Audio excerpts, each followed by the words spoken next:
Jo, kaj če bi danes začeli brez kakršnega koli foreplaya, pa da gremo kar na bistvo.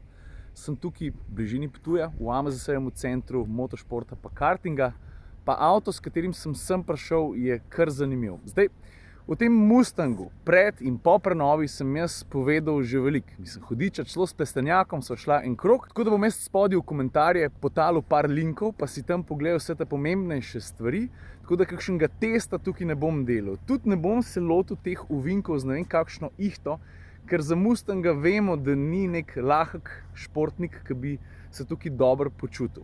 Bom pa povedal par stvari o tem, kako je s tem avtom živeti, kakšen se mi je zdaj v preteklem tednu. Malo se bom ustavil tudi pri realni porabi, pa tako naprej. Ampak tako, kot ponavadi, pojmo lepo po vrsti. Lej, kar gledaš ravno, kar je valjda Ford Mustang. In to je tisti Mustang, ki ima ta močen motor. Se veš, kako gre pri teh avtih, ne? A imaš 2, 3, 4 valnik, tisti, ki je drugače tudi v Focusu RS. Mimogrede, se mi zdi, da ljudje delajo, eni delate krivico Mustangu s tistim motorjem. Ja, se strinjam. Če se le da, mora imeti Mustang ameriško mišico, tako kot tale 5.0 V8. Pravzaprav mašina ni 5.0, mečken večja je, če gremo zelo natančno gledati. Ampak ta majhna mašina je tudi kar, hočemo temu reči, no, je kar potentna. Tudi po šrek se ga da luštno peljati, pri temu to itak sploh ni vprašanje, viš. Na koncu ciljne ravnine je taka 180-stopinjska kljuka. Če se ti odločiš, da boš spravil ves navor na zadnja kolesa, ob tem izklopiš vsa varnostna pomagala, ja, pol začneš kaditi 1, 2, 3. Gume grejo takole. Ok, zdaj pa kaj se mi zdi vreden izpostaviti? Kaj so highlighti tega avtomobila? Dober highlight bi bil Butlčep, kaj drugega rekel, je valjda motor. Osmakov na naših cestah nismo ravno vajeni. In to zadevo poslušati tudi, kaj je v Lerlaufu, počak sem malo. Slišiš?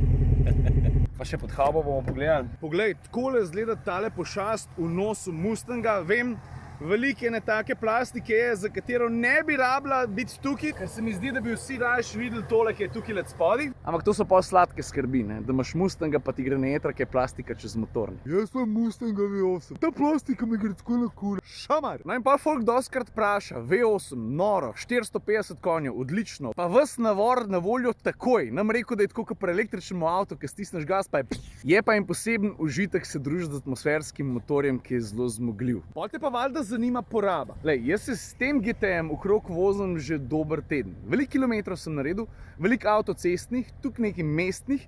Je pa res, da v primerjavi s prejšnjimi družini nisem full teral. Bolj sem užival v temu, kako zna biti ta avto tudi laid back. Kako zna biti umerjen, kako zna šarmirati z zamolklim brbotanjem, ne pa toliko zbo. No in zadeva je taka, na avtocesti relacija Maribor-Ljubljana, povprečje tam je 120-130, mi je porabil 10,8, 10,7. Običajna vožnja, tako da ga nisem nič kaj dosti teral, je bila 11,2, 11,3, včasih 111,0. Če sem po mestu vsak tog časa malo stisnil, pa sem se več po mestu vozil, ja pol pa 12. Pa da se razumemo, ne, ta zna popiti tudi 30, če se ga lotiš tako zares orang. Pa še eno stvar bi poudaril, tudi v tem menjalniku sem že govoril, je avtomatik, jaz bi res ročnega raje zbral, ampak ima pa 10 stopenj. Sliši se ogromen, v praksi je pa tako, da ko se peleš 130, so vrtljaji tam nekje down low. In tudi zato je lahko poraba tako, bom rekel, presenetljivo spodobna. Pa kaj recimo velja še na hitrico izpostaviti, Magna Ride je tisti podvozje, ki ga ima Mustang od prenove naprej. A ga ima že prej? Ne, od prenove naprej, a se jaz prav spomnim. Gre za v bistvu zelo preprost koncept, ki sem ga razložil pri prvi vožnji, če se spomniš. In ta temu avtomobilu omogoča, da se vzmetenje pravzaprav prilagaja do 1000-krat na sekundo. To pomeni, da je prilagajanje non-stop, glede na podlago, po kateri se voziš, glede na stil vožnje. Sem zraven pa še tudi uporaba različnih voznih programov in z njimi se prilagaja tudi digitalna instrumentna plošča. Moram reči, da mi je kaj pa, če bi to pokazal? Lej, bo zdaj skoncentriran na lev del zaslona, vidiš na merilce vrtljajev. V tem trenutku imam vklopljen Snow and Wet program. Potem imaš valjda normalnega, umirjenega, My Mode, kjer si sam prilagajaš. Pol pridemo pa na Sport Plus, vidiš, se je grafika že zamenjala, za Sport Plus je pa še Racetrack. No, pejt sam. Racetrack ne bom razlagal, zdaj sem ga uporabil. Ob tem sem izklopil tudi vso stabilnostno elektronko, ker me je zanimalo, koliko je avto obvladljiv, takrat, ko hočeš malo zritko pometati. Ko pride do hitre vožnje z Mustangom, ta avto je zelo specifičen. Bom razložil zdaj zakaj. A veš, po eni strani je tako, ne gre za lahek avto, ne gre za super športnika. Gre za avto s težkim motorjem znotraj in z malo teže na zadnji osi. Pa podvozje je naštimano kar na mehko. Ampak, in to močno poudarjam, če se mu ti naučiš zaupati, ti lahko tudi v ovinkih zelo veliko da.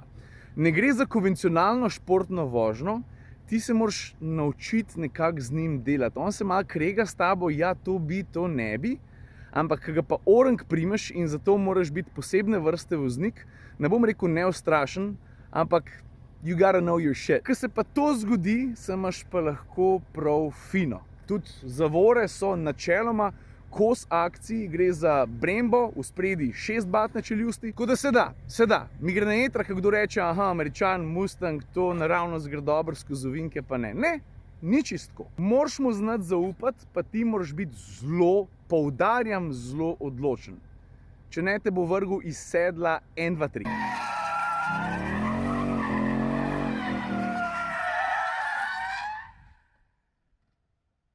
Zakaj to poudarjam? To poudarjam zato, ker če nisi izjemno in bliskovito hiter z volanom, pol pozabi. 1, 2, 3 se zavrtiš, tukaj sem se zavrtel na asfaltu, ki je zunaj, pa veš lahko kam greš, ne? V maline.